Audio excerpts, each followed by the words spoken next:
Muito bem. Então, vamos lá. Hoje nós vamos, então, finalizar o capítulo dos negros no Brasil. Lembra que eu falei que eu ia trazer alguns personagens da nossa história que eram negros e se destacaram, né, na nossa trajetória aqui do Brasil. Então, vamos continuar. Eu falei do Aleijadinho a semana passada e hoje nós vamos ver outras personalidades. Algumas acho que eu, pelo menos, não conhecia, como a Maria Firmina dos Reis, e outras bem conhecidas, tá? Então, Maria Firmina dos Reis. Ela nasceu em São Luís, no Maranhão, em 11 de março de 1822 e faleceu em Guimarães, também lá no Maranhão, em 11 de novembro de 1917. Ela foi uma escritora brasileira, tá? Considerada a primeira romancista negra do Brasil. Olha só, né? Ela era filha de Leonor Filipa, que era uma escrava alforriada. Então, a mãe dela já era alforriada, mas tinha sido escrava, tá? Em 1830, então, ou seja, com 8 anos, ela mudou-se com a família para a vila de São José de Guimarães, no continente. Viveu parte de sua vida na casa de uma tia materna mais bem situada economicamente. Em 1847, concorreu à cadeira de instrução primária e foi aprovada, sendo professora de primeiras letras, de 1847 a 1881. Em 1859, ela publicou o primeiro romance dela, chamado Úrsula, considerado o primeiro romance de uma autora no Brasil. Então, ela publicou o primeiro romance escrito por uma mulher brasileira. Olha só como ela foi realmente uma pessoa importante para o nosso país, tá? E uma coisa que, se vocês prestarem atenção, que me chamou bem a atenção, que é lógico que a gente fala, não é que não teve escravidão, teve, e a maioria dos escravos sofreram muito, mas tiveram exceções, né? Se vocês perceberem, quando é que foi a abolição da escravatura? 1888. Em que ano ela concorreu para ser professora? Ou seja, antes da abolição da escravatura. E ela era negra, ela era filha. Porque tinham senhores de escravos que não concordavam com a escravidão. Então, apesar de existir a escravidão no Brasil, muitos donos de fazendas, eles alforriavam os seus escravos. Eles continuavam ali vivendo, porque também não tinha para onde ir, não tinha, às vezes, outro tipo de trabalho. Então, eles continuavam trabalhando lá nas fazendas, mas seus filhos, aqueles que queriam, tinham condição de ter um outro tipo de vida, como foi o caso dela. Ela se mudou com a família para a casa da tia materna, então irmã da mãe, e lá depois ela acabou fazendo um concurso para ser professora. E ela era professora.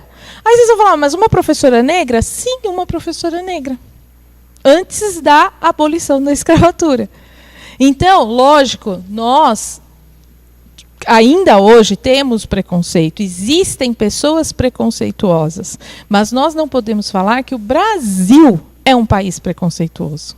Existem pessoas no Brasil que são preconceituosas, mas não é o país de uma forma geral. Fala.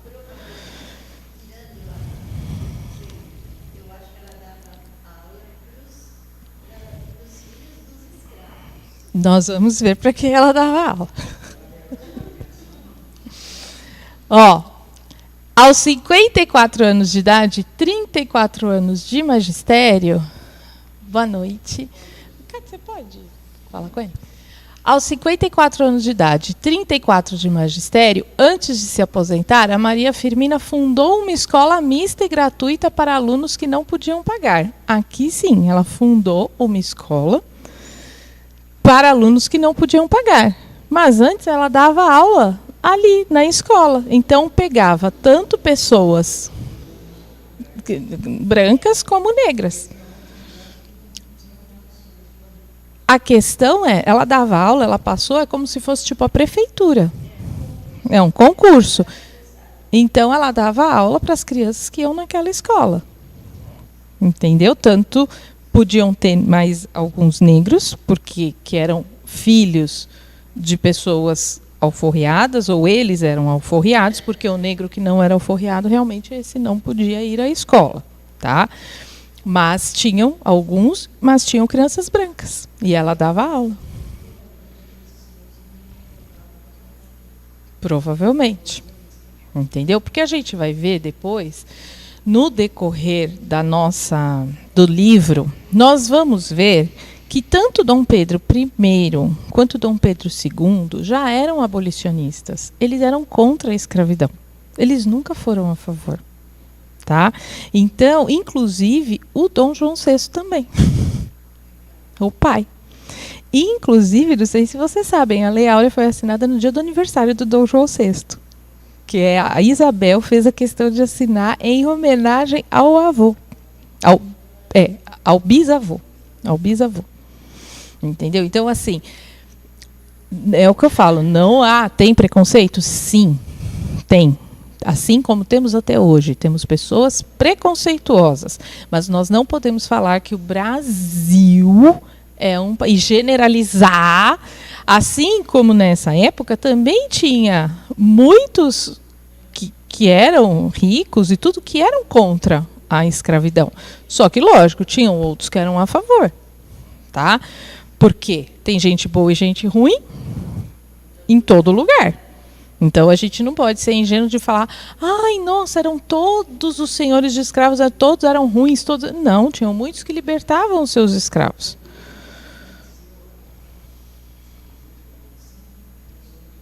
Exatamente. Exatamente. E a princesa Isabel era uma dessas, que brigava e lutava pelos escravos. Depois, quando chegar a hora da gente estudar a parte dela, vocês vão ver, tá? Então, ela fundou essa escola, tá? Que era gratuita para alunos que não podiam pagar. E ela dava essas aulas num barracão em propriedade de um senhor de engenho. Então, esse senhor de engenho cedeu para ela um barracão na sua fazenda para que ela pudesse fundar essa escola. Lógico, era num barracão, era uma coisa simples, mas ele permitiu a ela fundar essa escola ali na sua propriedade para atender as crianças que não tinham condições de pagar. Tá? E era uma escola mista, era escola tanto para negros quanto para brancos. Tá? Então, conduzindo um barracão, a qual se dirigia, na realidade, ao qual, né? É que é a propriedade. A propriedade a qual ela se dirigia toda manhã num carro de boi. Então, ela ia num carro de boi até essa propriedade, porque as fazendas, né, eram distâncias grandes, né? Então, ela ia num carro de boi todo dia de manhã lá para lecionar. E ela lá lecionava para as filhas do senhor de engenho, então o dono do lugar, aos alunos que ela levava com ela. Então, ela pegava também alguns para levar junto, e a outros que se juntavam. Então, os filhos de escravos de fazendas vizinhas, tudo, eles vinham lá para estudar também. Tá? Era estimada pelos alunos e pela população da vila. Toda a passeata de moradores de Guimarães parava na sua porta ao que davam vivas, e ela agradecia com um discurso improvisado. Então, veja, ela era amada da vila, que era uma cidade pequenininha. E eles, sempre que faziam alguma passeata, alguma coisa, todos paravam na porta da casa dela e a elogiavam, comemoravam, e ela sempre falava alguma coisa para eles. Então, ou seja, ela era querida por todos, brancos e negros. Tá? Aí aqui tem um retrato dela, né, que na época não tinha essa foto, é um retrato, né, um pintor que fez o retrato dela. Existe um busto em homenagem a ela, tá?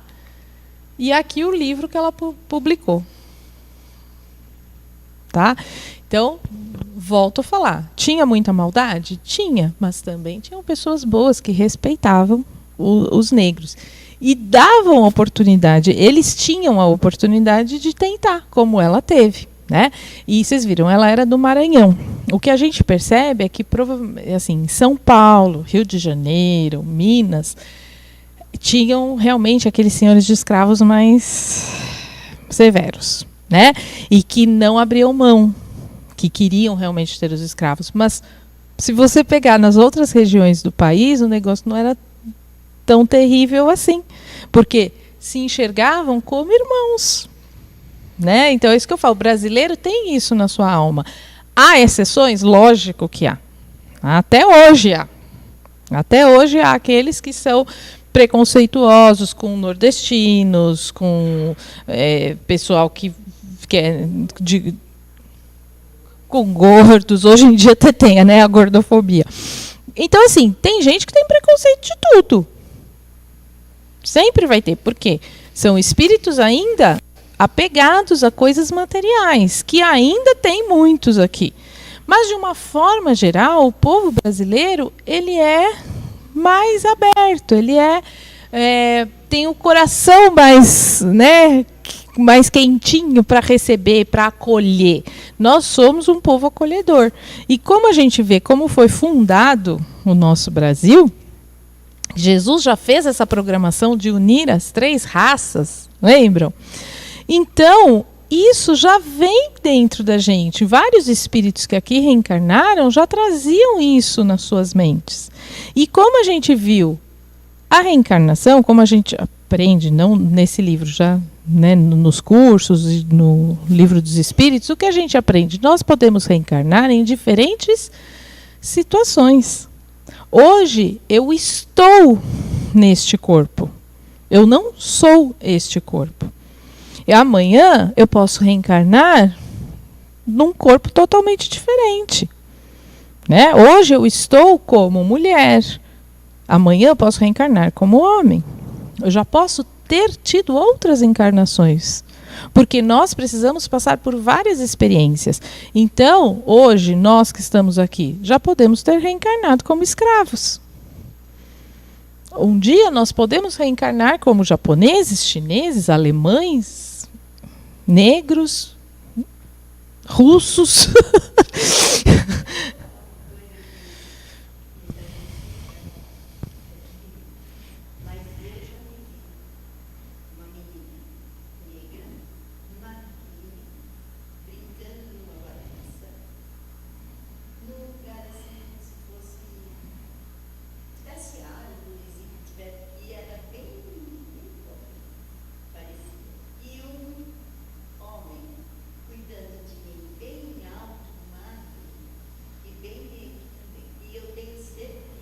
Que era você.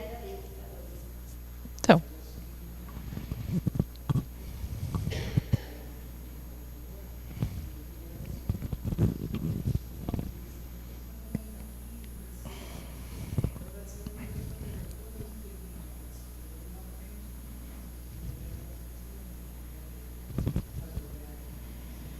Que talvez em outra encarnação ela já passou por essa, e aí você a viu como ela era na outra encarnação.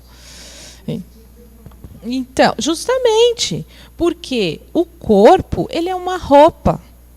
Não importa a roupa que você esteja usando. A essência é o quê? A alma, é o espírito. Então, nós reencarnamos em corpos diferentes justamente para aprendermos experiências diferentes. Se a gente tivesse sempre igualzinho, não ia estar aprendendo nada de novo. Então, nós reencarnamos em países diferentes. O que normalmente acontece é, quando você cria um vínculo, e ainda mais aqui no Brasil, que há toda essa missão de ser a pátria do Evangelho, os espíritos que se ligam aqui, às vezes acabam querendo sempre reencarnar aqui para completar alguma tarefa, alguma missão perante o país. Mas pode acontecer da gente vir de outro país ou de nós irmos para reencarnar para outro país, em outro país, numa próxima encarnação. Tudo depende da necessidade evolutiva de cada um. O próprio Emmanuel era do Brasil? O Emmanuel era um senador romano. Depois foi um escravo judeu. E aí virou um padre jesuíta, português. E veio para o Brasil. Só que ele se identificou tanto com a tarefa do Brasil que ele permaneceu aqui. Espiritualmente, e dizem, né, que ele está reencarnado agora aqui no Brasil. Então, tudo é a necessidade do espírito e também a vontade dele. Então, que nem o Emmanuel, ele se encantou aqui, Né? Eu trouxe aquele áudio do Chico lá, mostrando para a gente, falando que o Emmanuel ficou assim, ele quis participar desse trabalho de pátria do Evangelho. Então, porque ele poderia ter ido reencarnar em outro lugar, ele poderia ter sido mentor de outro médium em outro lugar? Poderia. Mas ele quis também ficar aqui. Ele aceitou essa tarefa que lhe foi confiada por Ismael, quando Ismael chamou e falou, vem, venham, quem vai me ajudar? E ele se propôs e ele quis permanecer aqui. Ele quis continuar. Tá? Então, temos muitos espíritos valorosos aqui no Brasil. Lógico, como eu falei, o Brasil é um hospital. Então, temos muitos espíritos doentes que necessitam realmente aprender, evoluir, se melhorar, curar espiritualmente, né? Mas também temos aqueles espíritos que foram esses jesuítas, que foram aqueles que Ismael falou, quem quer vir me ajudar? E eles falaram, nós vamos. Falam que sempre pelo menos um deles está reencarnado aqui no Brasil. E os outros ficam ajudando lá no plano espiritual. Então, ou seja, temos muitos espíritos aí como exemplo para a gente seguir. Tá? E a Maria Firmina é uma delas também. Porque ela foi atrás do sonho dela. O sonho dela era ser professora, ela quis ensinar, ela quis levar isso. Tanto é que ela fazia com tanto amor que ela era amada, ela era admirada por toda a vila. Então é porque ela era uma pessoa que despertava isso nos outros, certo? Luiz Gama. Luiz Gama nasceu em Salvador, em 21 de junho de 1830, e faleceu em São Paulo, em 24 de agosto de 1882. Ele foi um advogado, abolicionista, orador, jornalista e escritor brasileiro. É considerado o patrono da abolição da escravidão do Brasil. Ele era filho de Luísa Maim, que era uma ex-escrava africana. A mãe dele veio da África mesmo, tá? Não era nascida aqui. Alforriada. E de um fidalgo de família portuguesa que morava na Bahia. Então, o pai dele tinha posses, né? Era filho de um fidalgo, e a mãe dele era filha de um... Aliás, a mãe dele era uma ex-escrava, tá? Era uma escrava africana, ex-escrava africana. Aos 7 anos, a mãe dele viajou para o Rio de Janeiro para participar da revolta do Sabinada. Depois a gente vai ver, tiveram algumas revoltas no decorrer da história do Brasil, tá? Depois a gente vai estudar elas, então não vou me aprofundar aqui.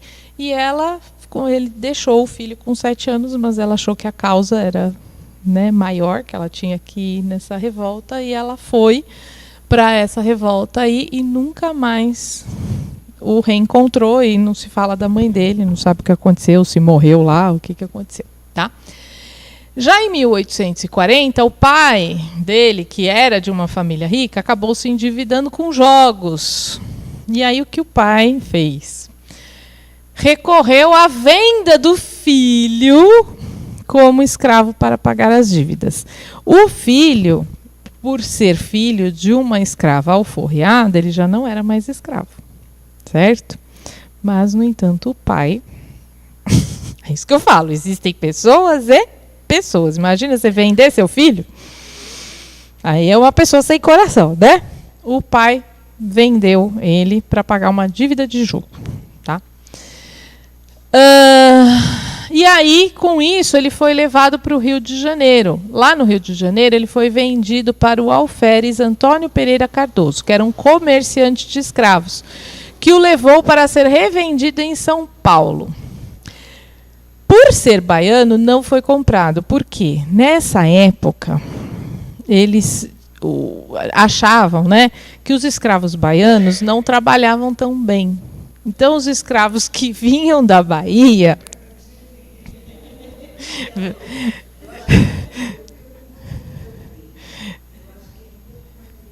então, acho que já desde aquela época...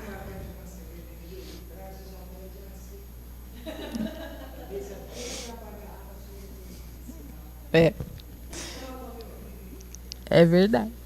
E ó, eu vou te falar, sabe onde isso é pior? Há muitos anos atrás, era solteira ainda, fui viajar com os meus pais, a gente foi para Fortaleza. Meu, lá Lá é bem pior. Porque na minha lua de mel a gente foi para Bahia. E até eles... É que aqui em São Paulo, eu falo, a gente vive numa neurose. Então a gente quer tudo, né? Eles não. Eu lembro que o Vladimir falou assim, a gente estava num hotel, que era um hotel grande assim, então tinha barraquinhas que vendiam coisas, tinham lanchonetes, tinha um restaurante, tinha tudo. Aí a gente foi comer um lanche, que a gente estava naquele esquema de meia pensão e a gente tinha pegado a janta. Então, no almoço, a gente comia só alguma coisinha assim, porque à noite já estava incluso o jantar. Aí a gente foi pegar ele, estava um calor assim, e aí ele virou pro rapaz, uma coca. Acabou. Aí eu lembro que o Vladimir falou, tipo assim, pra mim, como acabou? O cara tá num hotel desse, cheio de turista, cheio de não sei o quê, o cara não vai atrás pra trazer mais coca pra vender? Como assim acabou? É o pensamento de paulista isso. Isso é pensamento de paulista. A gente fala o quê? É uma oportunidade de vender. Tem uma manifestação, o que o paulista faz? Vai lá na manifestação vender água, coca, salgadinho, refrigerante, tudo. E o cara lá tendo a oportunidade de estar lá dentro, porque só não pode entrar qualquer um lá para vender, só quem tem o cadastro lá no hotel. Então ele estava ali, tendo a oportunidade de vender. Acabou. Aí eu lembro que eu acho que você ainda perguntou, vai chegar? Ele, só amanhã. Então, assim, eles têm... E, às vezes eu paro e penso, eu acho que eles até estão certos. É que a gente que é muito estressado aqui, né? Agora... Sim, com certeza. Poucos devem ter síndrome do pânico, depressão, porque é outra coisa. Agora, em Fortaleza, aquela vez, eu lembro que a gente pastou.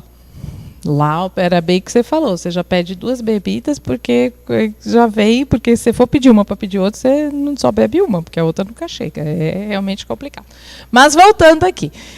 Então, tinha essa fama, né, dos escravos baianos não trabalharem tão bem, então era difícil eles serem vendidos, era difícil alguém que quisesse comprar um escravo baiano, tá? Então, como ele tinha vindo da Bahia, ele não foi comprado. E aí ele passou a trabalhar como escravo doméstico na propriedade desse alferes aqui, lavando e passando roupa.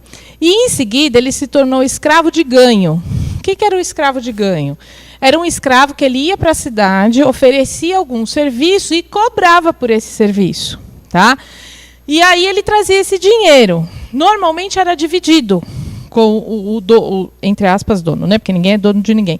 Mas com o proprietário, do escravo. Então, às vezes, lógico, dependia do proprietário. Tinha proprietários que pegavam todo o dinheiro, tinha outros que dividiam e tinha outros que deixavam com o próprio escravo. Foi assim que muitos escravos conseguiram pagar a sua própria alforria. Então, eles faziam um trabalho na casa do senhor, né, onde eles moravam, depois iam para a cidade, ajudar a carregar coisa, entregar alguma coisa, e ganhavam dinheiro por isso, tá? E eles iam juntando. E aí eles conseguiam depois pagar a alforria deles. Tá? Então, ele passou a ser um escravo de ganho, trabalhando como costureiro e sapateiro no município de Lorena. Em 1847, com 17 anos, ele conheceu Antônio Rodrigues do Prado Júnior, que era um estudante de direito, tá? que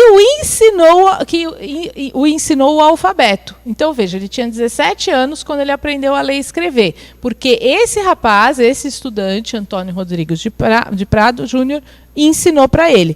É o que eu falo. Olha como tinham pessoas boas. Né? Eles se conheceram, o rapaz gostou dele, viu que ele não sabia ler e escrever, e falou, vem aqui que eu vou te ensinar. Né? Então, tinham também aqueles que é o que eu falo, que eram a favor, que não tinha esse preconceito. Tá? No ano seguinte, o Gama já era alfabetizado e havia ensinado os filhos do alferes, do Antônio Pereira, a ler.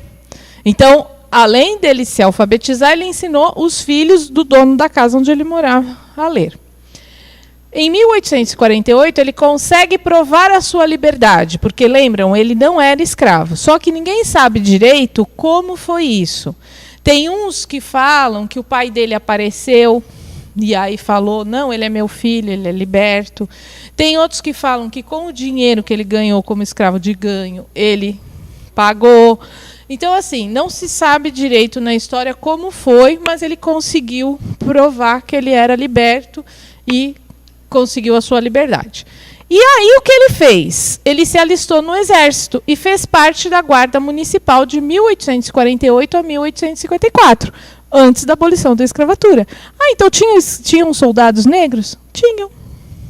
Que ele se alistou e fez parte da Guarda, ó, durante 6 anos. Em 1850, ele se casou com Claudina Fortunata Sampaio.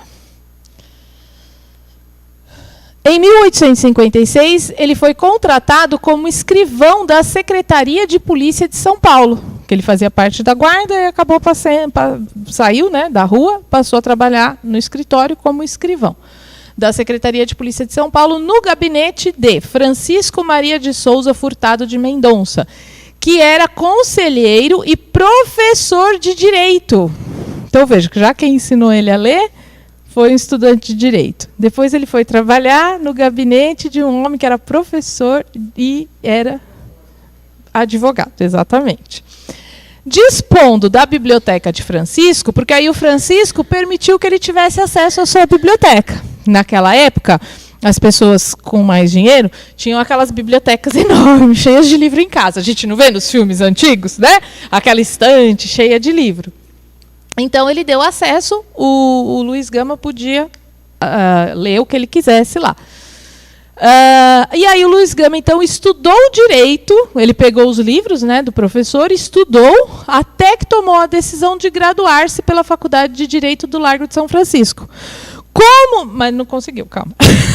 Como ele estudou, gostou, ele falou, quero ser advogado, então eu vou entrar na faculdade, certo? Só que aí ele até passou, só que os alunos da faculdade, aí aqui sim, pessoas preconceituosas, foram contra. Então, os alunos, que aí acho que eles acharam, aí na faculdade já é demais. Então, né? E, ó, aonde era isso? Em São Paulo. É o que eu falo, acho que São Paulo, Rio de Janeiro e Minas, isso era mais forte. Mas em outras regiões do país, não. E aí os alunos foram contra e ele não pôde se matricular. Mas passou a estudar por conta própria. Aquilo, quando a vida fala um não, a gente senta e chora ou a gente tenta de outra forma? A gente tenta de outra forma. Então, olha um exemplo aqui de contornar as adversidades. Ele podia ter, ai, nossa, ninguém quis que eu estudasse porque eu sou negro, coitadinho de mim, não sei o quê. Não, o que ele fez? Tá bom, não querem? Vou estudar por conta própria. Tá? Participando das aulas como ouvinte. Então, ele até chegou aí, ele chegava aí, só que ele não era um aluno matriculado. E outra, lembram? O Francisco era professor. Então, o Francisco também ajudou. Não, ele só vai assistir, ele não é aluno. Tá? E aí ele se tornou um rábula. O que é um rábula? É o nome dado ao indivíduo que possuía conhecimento jurídico suficiente para advogar, mesmo sem possuir o diploma de advogado. Isso não tinha OAB. E na realidade não tinha o diploma. Porque hoje tem o diploma mais o certificado da OAB. Então, se não tiver OAB, também não adianta ter o diploma. Ele não tinha nenhum dos dois, porque na época não tinha OAB e ele não tinha diploma, porque ele não era matriculado. Porém, ele tinha todo o conhecimento jurídico, então ele atuou como advogado, que naquela época era possível. A pessoa não tinha o diploma, mas se ela tinha o conhecimento, ela podia trabalhar naquilo. Inclusive, até muitos farmacêuticos acabavam agindo como médicos, porque não tinha médico suficiente para todo mundo, e aí o farmacêutico acabava adquirindo aquele conhecimento da experiência do dia a dia, de ir atrás, e trabalhava como médico. Eu era pequena, eu tenho 47 anos, eu lembro que eu era pequena, aconteceu já... 48, desculpa.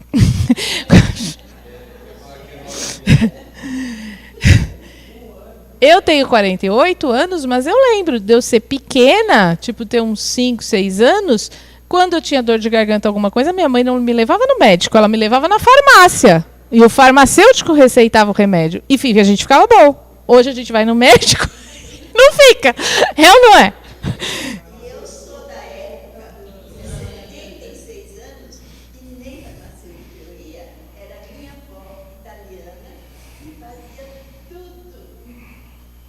Então,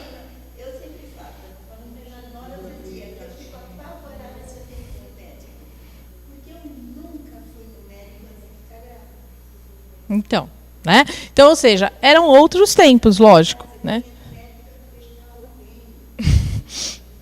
Já não tinha jeito, aí ia no médico. Então, naquela época, as pessoas exerciam funções. Por exemplo, odontologia. Odontologia é uma faculdade nova. Em época, assim, em termos comparado a outras, quem fazia parte de dentista era ou o médico ou era alguém que se metia a fazer o tiradentes. O tiradentes que arrancava os dentes. Não tinha faculdade de odontologia naquela época. Entendeu?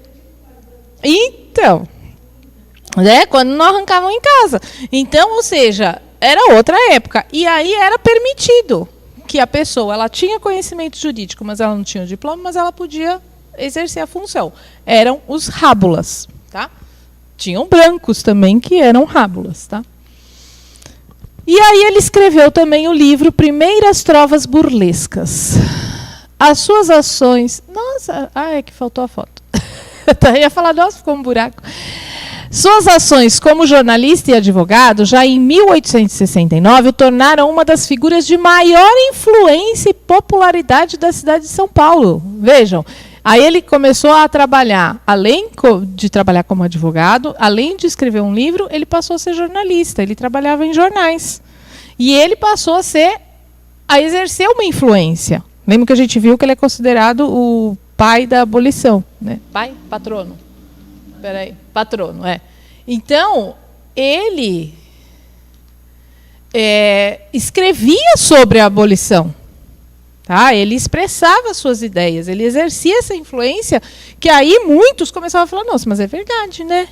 Ele está certo, que direito que a gente tem de manter os escravos? Então, muitos foram se tornando abolicionistas também por conta das suas ideias.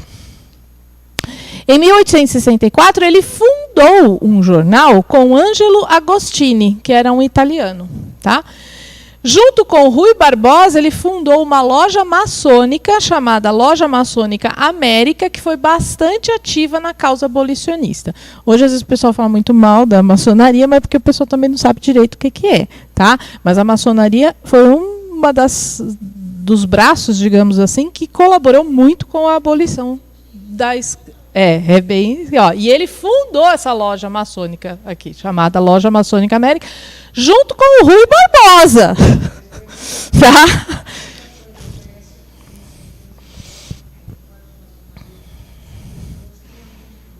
Sim, eles procuram... Então. Eles são muito solidários. Então, e essa loja maçônica aí que ele fundou, ela foi bem atuante na causa abolicionista, tá? Gama foi filiado ao Partido Liberal e depois ao Partido Republicano Paulista. Então, ou seja, foi político também, tá? E aí ele acabou falecendo por causa de diabetes, tá? Aqui está o Luiz Gama. Deixa eu correr aí. Aquele é foto mesmo, já não é um retrato. Aquele é foto mesmo, tá? André Rebouças. Todo mundo conhece a Avenida Rebouças? Então, é por causa dele e do irmão. Tá? Agora vocês vão conhecer por que tem a Avenida Rebouças. O André Rebouças nasceu em Vila de Nossa Senhora do Rosário, do Porto da Cachoeira, lá na Bahia, em 13 de janeiro de 1838. E faleceu em Funchal, na Ilha da Madeira, de Portugal. Tá? Em 9 de maio de 1898. Ele foi um engenheiro, inventor e abolicionista brasileiro. Era filho de Antônio Pereira Rebouças e de Carolina Pinto Rebouças. Seu pai, o Antônio Pereira, era filho de uma escrava nascida livre. Então, ele era neto de escravos. Tá? E de um alfaiate português. Era advogado, o pai dele, esse Antônio Pereira Rebouças, que era filho de uma escrava. Ele era advogado... Não, peraí, cadê? Aqui. Ai, meu Deus. Ele era advogado autodidata, ou seja, igual o Luiz Gama, aprendeu sozinho. Tá? Ele era deputado e ele era conselheiro do Dom Pedro II. Era neto de uma escrava e era conselheiro do Dom Pedro II. Oi? Muitos eu acho que infelizmente não tem. Não tem, porque foi feito todo um processo para que fique sempre aquela questão de colocá-los à margem da sociedade. Se eles soubessem o valor que eles têm, e essas personalidades que são exemplos para todos nós, com certeza teriam uma visão diferente. Mas tudo tem um porquê, né? Há toda uma manipulação em volta, porque vira uma massa de manobra, né? Bom, então o pai dele era conselheiro de Pedro II, de Dom Pedro II. André foi um dos mais importantes articuladores do movimento abolicionista e monarquista. Tanto que ele partiu para o exílio junto com a família imperial após a proclamação da República. Por isso que ele faleceu lá na Ilha da Madeira. Porque ele foi embora com a família real. Quando foi proclamada a República, que Dom Pedro II foi expulso daqui pelos militares, ele foi junto. Porque ele era muito ligado à família de Dom Pedro II. Tá? Formou-se em 1859 em Ciências Físicas e Matemáticas pela Escola Militar da Praia Vermelha. Então, vejam, ele se formou, ele fez o curso. Tá? Aqui ninguém falou, não pode fazer. Ele fez e se formou. Tornando-se engenheiro militar em 1860. Ele estudou na escola militar. Então, além dele ser engenheiro, ele era um engenheiro militar. Tá? Ganhou fama no Rio de Janeiro ao solucionar o problema de abastecimento de água, trazendo-a de mananciais fora da cidade. Ele resolveu o problema da água no Rio de Janeiro, durante o Império. Em 1871, André e seu irmão Antônio, que também era engenheiro, tá, apresentaram ao imperador Dom Pedro II o projeto da estrada de ferro ligando a cidade de Curitiba ao litoral do Paraná. Essa estrada existe até hoje. Tá?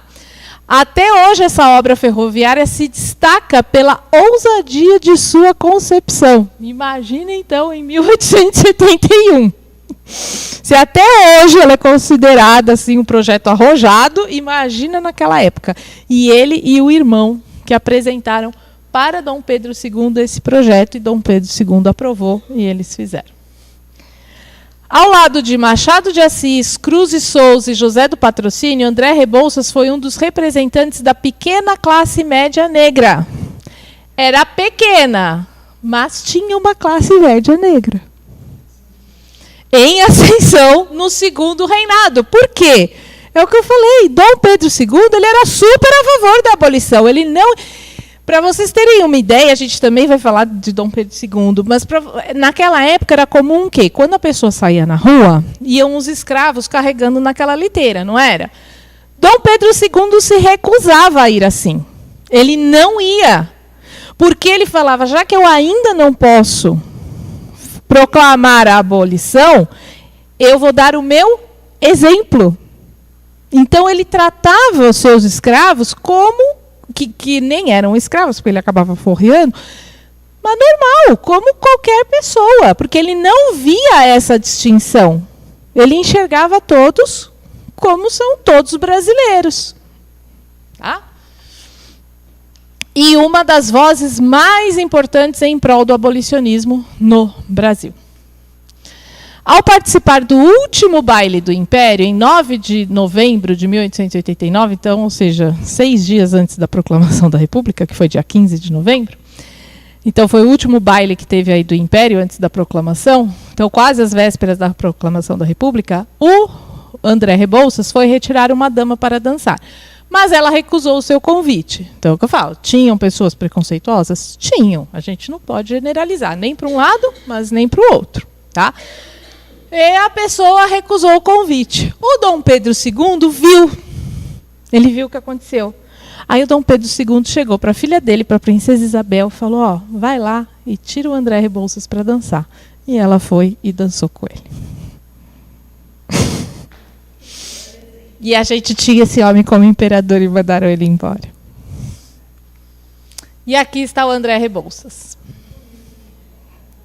Né?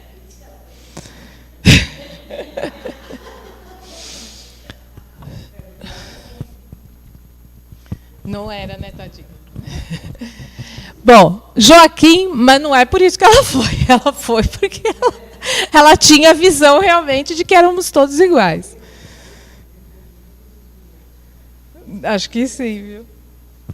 Bom, Joaquim Maria Machado de Assis, que nós conhecemos como Machado de Assis, mas na realidade o nome dele era Joaquim Maria Machado de Assis. Nasceu no Rio de Janeiro em 21 de junho de 1839 e faleceu também no Rio de Janeiro em 1908. Ele foi um escritor brasileiro. Seus avós paternos, então os pais do pai dele, eram escravos. Seu pai, Francisco José de Assis, era pintor de paredes. E a sua mãe, Maria Leopoldina Machado da Câmara, era uma lavadeira portuguesa. Vejam, um filho de escravos casado com uma mulher portuguesa. Então a questão não era a raça, né? Os dois tinham uma vida simples e se conheceram e se casaram. Então vocês vejam como esse preconceito que às vezes querem colocar é uma coisa que não era bem do jeito como colocam pra gente, tá? Porque inclusive ela era portuguesa. Ela era portuguesa. Ele tinha uma irmã gêmea, só que essa irmã gêmea faleceu com 4 anos. Então, ou seja, ele já desde pequeno sofreu ali um baque, porque normalmente os irmãos gêmeos, como nascem juntos, né, tem toda uma interação. E aí, com 4 anos, a irmãzinha dele faleceu. Tá? Iniciou seus estudos numa escola pública da região, mas não se interessou por ela. Aos 10 anos, ficou órfão de mãe, né? Então, além de ter perdido a irmã, depois, aos 10 anos, perdeu a mãe, e mudou-se com o seu pai para São Cristóvão. Logo, seu pai se casou com Maria Inês da Silva, que cuidou dele quando Francisco morreu um tempo depois. Então, logo depois deles se casarem, o pai faleceu também. Ele ficou com a madrasta, mas a madrasta cuidou dele. Tá? Era uma boa madrasta. A madrasta fazia doces numa escola para meninas e Machado teve aulas no mesmo prédio enquanto à noite estudava a língua francesa com um padeiro imigrante. Vejam como a gente faz as oportunidades quando a gente quer. Então, ou seja, a madrasta fazia doces nessa coisa, ele ia escondidinho, porque a escola era para meninas. Então ele fazia aula ali, mas sem poder estar ali. Mas ele estava ali assistindo às aulas. E à noite ele ia aprender francês com o padeiro francês. Não é que o padeiro ensinava para ele assim, vamos aqui sentar e talvez até ensinava alguma coisa, mas era através do quê? Da fala, da conversa, porque o padeiro era francês. Tá? Em 1854 publicou seu primeiro soneto. Aos 21 anos, já era uma personalidade considerada entre as rodas intelectuais cariocas. Foi convidado para trabalhar no Diário do Rio de Janeiro, que era um jornal, como repórter e jornalista, de 1860 a 1867. Casa-se com Carolina Augusta em 12 de novembro de 1869. É um dos fundadores da Academia Brasileira de Letras em 1897.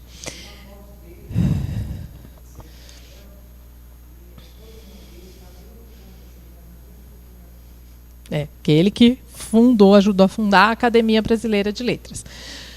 A sua esposa acabou falecendo em 1904 e aí ele entrou numa profunda depressão, porque ele amava muito essa esposa, tá? E acabou então falecendo 4 anos depois que ele foi, né, definhando aí.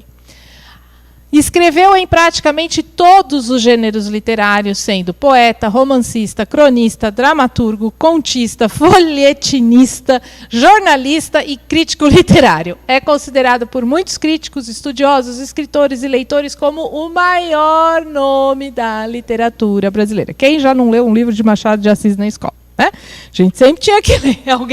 Algum professor de literatura sempre mandava a gente ler o livro do Machado de Assis. Tá aqui, ó, Machado de Assis com a sua esposa adorada aí, tá? José do Patrocínio. José do Patrocínio nasceu em Campos dos Goiatazes, no Rio de Janeiro, em 9 de outubro de 1853 e faleceu também no Rio de Janeiro, 29 de janeiro de 1905.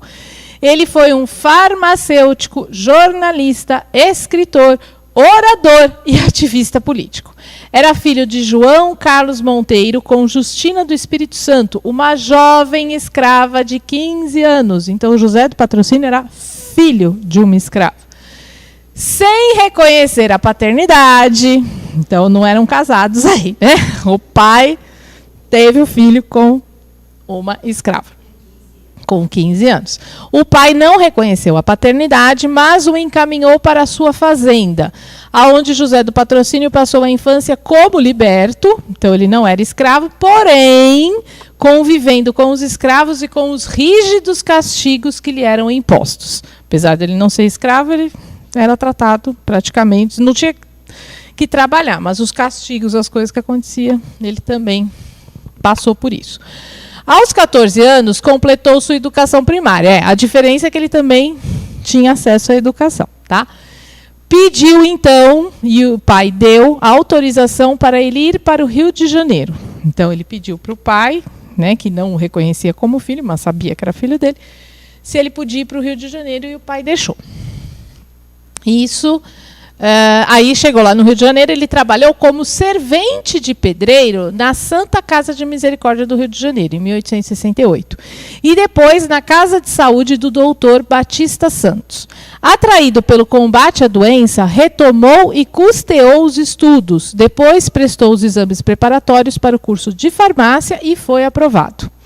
Não tinha dinheiro para alugar uma moradia, então um amigo o acolheu na casa de seus pais. Esse amigo era branco e o acolheu para ir morar junto com ele, já que ele não ia ter dinheiro para pagar um aluguel de um quarto, alguma coisa, e estudar. Então o amigo falou, vem morar com a gente. Tá? Para quê? Olha a diferença, né? Às vezes ele ia se sentir mal de estar lá de favor. Então, para que ele, né, para que Patrocínio pudesse aceitar sem constrangimento, porque o Patrocínio ia se sentir mal, falar, não, vou morar aí de graça, eu tenho que fazer alguma coisa.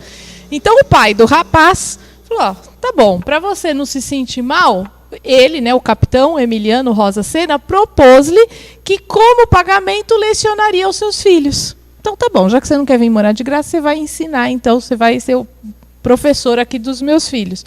E aí ele aceitou. Tá? Ele acabou se apaixonando por Maria Henriqueta, que era filha do capitão. Tá? Que o capitão sentiu-se ofendido no começo, mas após o matrimônio, em 1879, auxiliou o Patrocínio em diversas ocasiões. Ele acabou se sentindo ofendido, não é pelo fato do José Patrocínio ser descendente de negros, mas é aquela história, imagina, você acolhe alguém na sua casa e aí, de repente, se alguém começa a se envolver com a sua filha, você vai falar, o quê? Ainda mais naquela época. Só que eles realmente se amavam, o pai aceitou esse casamento e depois até do casamento ele passou a ajudar muito o José do Patrocínio, então ele realmente o acolheu, tá? Iniciou a carreira de jornalista em 1875. 2 anos depois foi trabalhar como redator da Gazeta de Notícias. Foi aí que, em 1879, iniciou a campanha pela abolição da escravatura no Brasil.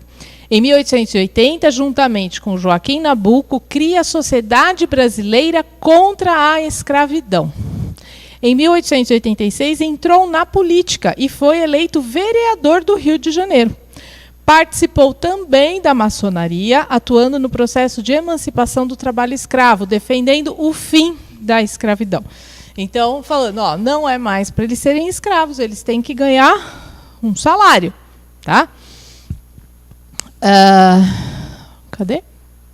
Logo após a assinatura da Lei Áurea, aproximou-se de Isabel, ficou de joelhos e beijou-lhe as mãos, sendo seguido nesse gesto por outros abolicionistas. Então aquele papo de que a princesa Isabel não sabia o que estava fazendo, e se assinou, mas era uma tonta, não sabia o que estava fazendo, é papo, ela sabia muito bem o que estava fazendo e ela foi reconhecida por esses abolicionistas. Eles a adoravam. O José do Patrocínio, depois que ela assinou, ele se ajoelhou, pegou a sua mão e beijou, agradecendo pelo que ela tinha feito. E aí os outros abolicionistas fizeram o mesmo. Tá? Então a história não é essa história que contam pra gente que ela não sabia o que estava fazendo, que mandaram assinar. Não, ela sabia, gente, sabia. A gente foi enganado durante muito tempo na nossa história. Exatamente.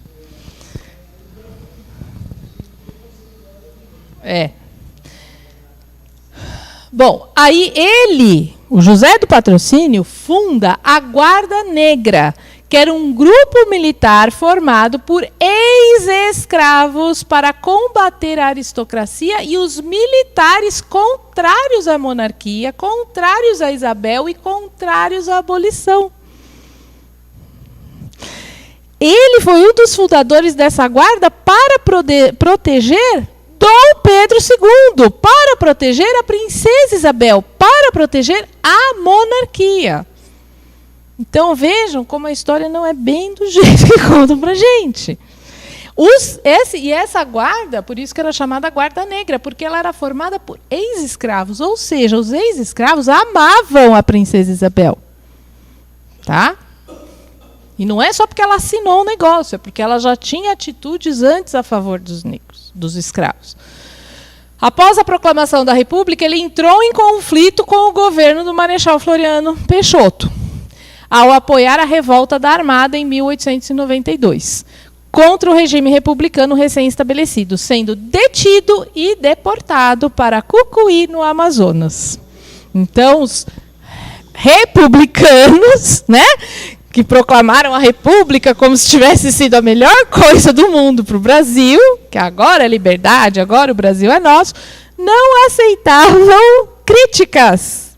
E aí, como ele era um dos críticos a esse regime, um dos críticos ao Marechal Floriano, ele simplesmente foi deportado para o Amazonas. Não podia ficar mais aqui. E aqui está o José do Patrocínio. Quantos faltam? Esse é o último? Então tá bom, então eu vou parar aqui, porque já são 9h05, tá? Se fosse o último, eu sei que é a foto dele. Se fosse o último eu fazia, mas como faltam 2, deixa para a semana que vem, tá bom? Bom, hoje eu trouxe uma música que era para ter passado sexta passada, só que aí sexta passada a gente ficou conversando, foi tão emocionante, né? Tantos choros, tantas lágrimas, tantas palavras carinhosas, aí eu acabei não passando a música, mas aí eu trouxe hoje. E aí, como nada é por acaso, acho que essa música hoje cai feito uma luva, né? É a música chamada Posso Clamar. A cantora, ela é evangélica e ela cita aquele trecho do Evangelho onde os discípulos estão no mar com Jesus e aí começa uma tempestade, né? Então, muitas vezes na nossa vida, nós estamos em momentos que parecem ser uma tempestade, né? E como? Mas nós podemos clamar, podemos chamar a Jesus. E ele vai acalmar a tempestade. Porque Jesus, os discípulos não falam, nossa, mas quem é esse que até manda o mar parar, manda o vento parar e o mar e o vento lhe obedecem? Porque ele é Jesus. Então, contra Jesus, não há mal nenhum que vença. Então, o bem sempre acaba prevalecendo e sempre acaba vencendo. Mesmo que às vezes a gente tenha que atravessar uma tempestade para chegar na calmaria, né? Mas a calmaria vai chegar. A gente tem que ter fé e fazer a nossa parte. E assim, dessa forma, a gente consegue passar pela tempestade. Então, vamos ouvir a música de hoje, depois a gente vai para o trabalho, tá?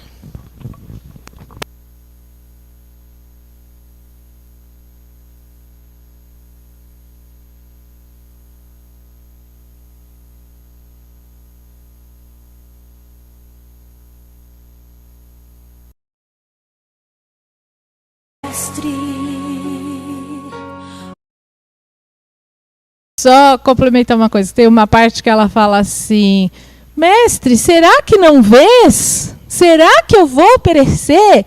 E eu acredito que nesse momento tem muita gente falando: Jesus, você não está vendo o que está acontecendo? Jesus, será que a gente vai perecer? Né? Tenhamos confiança. Lógico, ter fé e ter confiança também requer atitude. A gente não pode cruzar os braços e esperar que Jesus resolva tudo. A gente tem que fazer a nossa parte, mas tem que ter fé, tem que ter confiança e clamar a Ele que Ele está nos ouvindo. Tá bom?